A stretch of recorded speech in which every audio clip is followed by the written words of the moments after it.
এখন ইসলামিক ফাউন্ডেশনকে আপনি যদি আবার দলীয় কর্মকাণ্ডের আখড়া বানাতে চান, এই প্রতিষ্ঠান শেষ হয়ে যাবে। অতীতেও তারা শেষ করে দিতে চেয়েছে, শেষ হয়ে গেছে। ইসলামিক ফাউন্ডেশনে কিচ্ছু নেই। এবং এখনো যদি আপনি এখানে পলিটিক্স করেন, দলীয় রাজনৈতিক বক্তব্য রাখেন, ক্ষোভে কথা বলতে পারছেন না, আমরা শিশু নই, বুড়ো হয়ে গেছি না। চাকরি করে অবসর নেওয়ার পরে আমরা এই দায়িত্বে এসেছি, এগুলো করবেন না। এবং বোর্ড অফ গভর্নর্সের মিটিংয়ে সিদ্ধান্ত নিয়েছি, হাইকোর্টের একজন অবসরপ্রাপ্ত বিচারকের মাধ্যমে ইসলামিক ফাউন্ডেশনে বিগত 15 বছর কি অনিয়ম, কি অব্যবস্থাপনা, কি দুর্নীতি হয়েছে, 5 সদস্য বিশিষ্ট একটা কমিটি এটা খতিয়ে দেখবেন। যারা দোষী আমরা তাদের বিরুদ্ধে আইনানুগ ব্যবস্থা নেব। এখানে আপনারা চাকরি করছেন কয় বছর? সারা জীবন।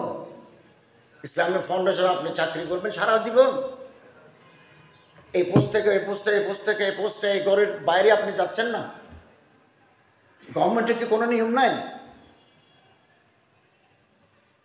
নিয়ম প্রতিপালিত হবে আগামী দিনে। যারা ঘাপটি মেরে চেয়ারে বসে আছেন তারা থাকতে পারবেন না, আমি তাদেরকে আউট করে দেব। বাইরে যারা ক্যাপেবল মানুষ আছে আমরা তাদেরকে এনে বসাবো। আমি সেটা একা নেব না। আমি এখন ডিসি মহোদয়কে বলতে পারি, আমি একা বলবো না, আমি বোর্ড অফ গভর্নর্সের মাধ্যমে সেই সিদ্ধান্ত নেব। আমরা হিসাব নেব কে কতদিন ইসলামিক ফাউন্ডেশনের বিল্ডিংয়ে চাকরি করছেন, কতদিন, কয় বছর,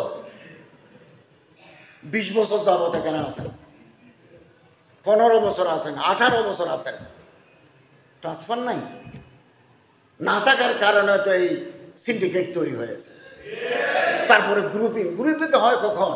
কাজ থাকে না যখন, devil idol bream, devil workshop. কাজ নাই বলে তো আপনাদের মধ্যে গ্রুপিং।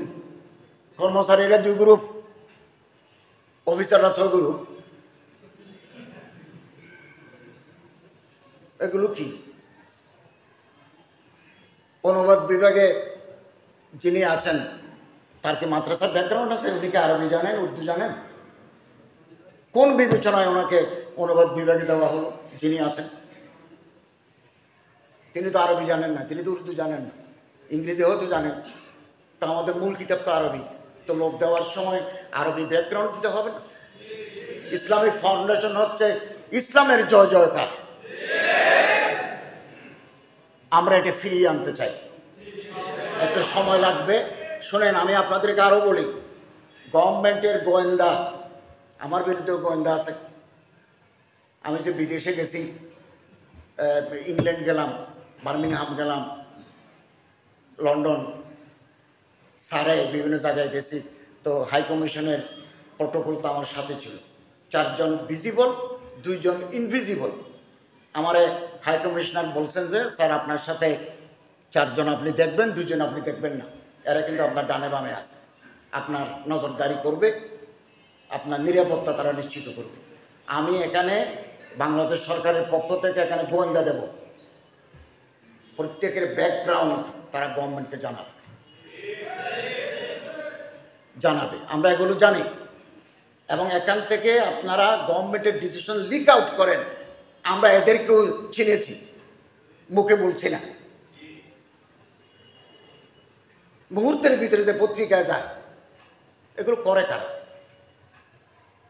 আমি আপনাদেরকে স্পষ্ট করে বলছি, প্রফেশনালিজম নিয়ে কাজ করেন, এই প্রতিষ্ঠানকে ধ্বংস করে দিবেন না। বিগত সরকারের আমলে যে সমস্ত অখাদ্য বই বেরিয়েছে, এগুলো আমরা বোর্ড অফ গভর্নর্সের মাধ্যমে কি করব, এগুলো আমরা সিদ্ধান্ত নেব। জেলা পর্যায়ে যে সমস্ত অফিসগুলো আছে, বিক্রয় কেন্দ্র, কোনো বিক্রয় কেন্দ্রতে কোনো বই বের হয় না, কোনো বই বের হয় না। লজ্জার কথা কি?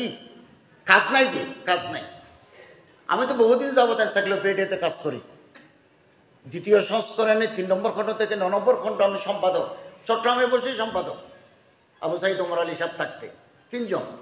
আমি, ইসলামিক ইউনিভার্সিটির ভাইস চ্যান্সেলর ডক্টর এনামুল সাহেব, চট্টগ্রাম বিশ্ববিদ্যালয়ের আর্টস ফ্যাকাল্টির ডিন ডক্টর শব্বির আহমদ সাহেব, আমরা 3 জন ইতিহাস ইসলামের ইতিহাস, ভূগোল এই প্রবন্ধগুলি দেখতাম, ওখানে আমার নাম আছে।